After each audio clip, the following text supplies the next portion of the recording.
কারচুপি হয়েছে, জালিয়াতি হয়েছে, বাধা দেওয়া হয়। 30টি আসনে আমরা এই ধরনের চরম অব্যবস্থাপনা দেখেছি, যেখানে ভোট জালিয়াতি হয়েছে, কারচুপি হয়েছে, যে সমস্ত কাগজগুলো তারা দিয়েছেন সেখানে অপারেটিং হয়েছে, খোসা মাজা হয়েছে, বিভিন্ন ধরনের অসুবিধা হয়েছে। আমরা এই সমস্ত বিষয়গুলো নির্বাচনের দিনও জানিয়েছিলাম। তাৎক্ষণিকভাবে আমরা রিটার্নিং অফিসার এবং ঊর্ধ্বতন অফিসারদেরকে আমরা জানিয়েছিলাম, নির্বাচন কমিশনকে আমরা জানিয়েছিলাম। কিছু কিছু আসনে ভোট রেজাল্ট দিতে মারাত্মকভাবে দেরি হয়েছিল।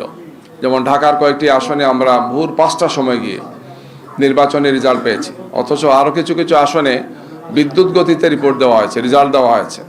তো এই ধরনের চরমভাবে পক্ষপাতদুষ্ট কিছু আচরণ হয়েছে।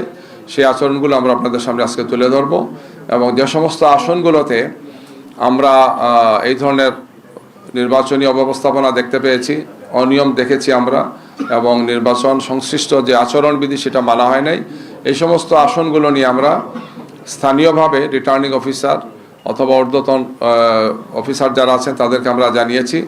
আমরা পুনঃগণনার জন্য, নতুন করে ভোট গণনার জন্য আমরা সেখানে সংশ্লিষ্ট যারা আছেন তাদেরকে আমরা আহ্বান জানিয়েছি, যাতে তারা এই বিষয়ে সেখানে প্রয়োজনীয় পদক্ষেপগুলো গ্রহণ করে।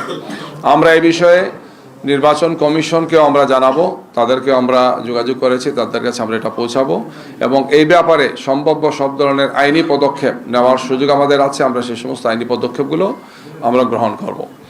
আমরা বিভিন্ন জায়গাতে যে তথ্যপত্র পেয়েছি, যে সমস্ত কয়েক শত ঘটনা ঘটেছে, বিভিন্ন ধরনের হামলা মামলা, এর মধ্যে প্রথম আলোতে আসছে, আপনারা দেখবেন হয়তো, যে বিদ্রোহী প্রার্থীর সমর্থককে পিটিয়ে হত্যা, অভিযোগ স্বেচ্ছাসেবক দলের নেতার বিরুদ্ধে। এই নির্বাচনের পরিঘটনাটি ঘটেছে, যেটি আসছে আমাদের কাছে, এই সমস্ত তথ্যগুলো আছে। এছাড়াও আরেকটি হত্যাকাণ্ড ঘটেছে, সেটি হচ্ছে মুন্সিগঞ্জে, এটা বাগেরহাটের নির্বাচন পরবর্তী সহিংসতা বিএনপির বিদ্রোহী প্রার্থীর সমর্থক নিহত, এবং তাদের নেতার ধারে সেটা ঘটনা ঘটেছে। যায় দিনেও এটি আসছে। হালুয়াঘাটে নির্বাচন পরবর্তী সহিংসতা একজন শিশু এবং কয়েকজন আহত হয়েছেন।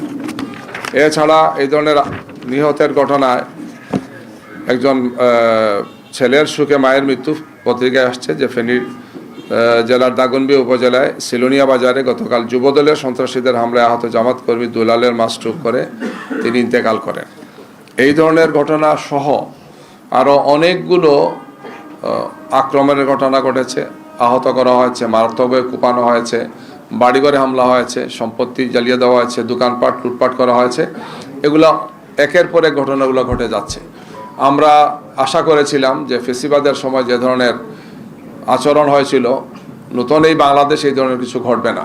তো আমরা দেখতে পাচ্ছি যে একের পর এক নির্বাচন পরবর্তী এই ধরনের ঘটনাগুলো ঘটছে, এবং এই ব্যাপারে যারা সর্বাধিক আসন পেয়েছেন তাদের পক্ষ থেকে এই ধরনের কোনো দৃশ্যমান কোনো উন্নতি আমরা দেখতে পাচ্ছি না। তাদের নেতাকর্মীদেরকে এই ব্যাপারে প্রয়োজনীয় সংবরণ করা বা তাদেরকে দায়িত্বশীল হওয়ার জন্য বা এই সমস্ত কাজ থেকে বিরত রাখার জন্যে যে ধরনের পদক্ষেপ নেওয়া উচিত, আমরা সেটা দেখতে পাচ্ছি না। আমাদের প্রত্যাশা যে নতুন এই বাংলাদেশে আমরা সহিংসতামুক্ত একটি বাংলাদেশ পাবো, আমরা একটি সুন্দর বাংলাদেশ গড়ব, যেখানে মত প্রকাশের স্বাধীনতা থাকবে, এখানে প্রতিদ্বন্দ্বিতা থাকবে, প্রতিযোগিতা থাকবে, কিন্তু এই সমস্ত বিষয় নিয়ে সহিংসতা হবে না, মারামারি হবে না, খুনাখুনি হবে না।